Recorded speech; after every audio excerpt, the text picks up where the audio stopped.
বসুন্ধরায় গেলাম গোল্ড কিনতে।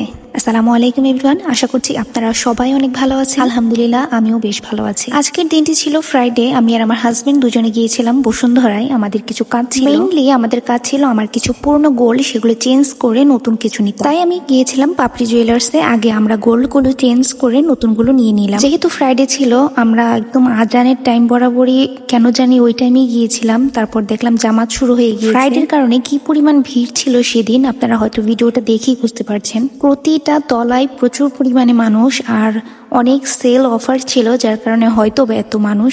তো আমরা ঘুরে ঘুরে দেখছিলাম, আর এই ময়ূরটা কিন্তু খুবই সুন্দর লাগছিল। ঘোরাঘুরির পর দেখলাম আড়ঙে সেল হচ্ছে, তো আমরা একটু ঘুরে আসলাম, দেখলাম কি কি কালেকশন ওদের আছে। যতগুলো দোকানেই আমরা ঢুকি না কেন, প্রত্যেকটা দোকানেই কিন্তু প্রচুর মানুষ। আমরা দুজন টুকটুক করে শুধু ঘুরে ঘুরে দেখছিলাম কোথায় কি আছে আর কোথায় কি কি অফার চলছে। আপনারাও খেয়াল করলে দেখতে পারবেন কি পরিমাণ মানুষ।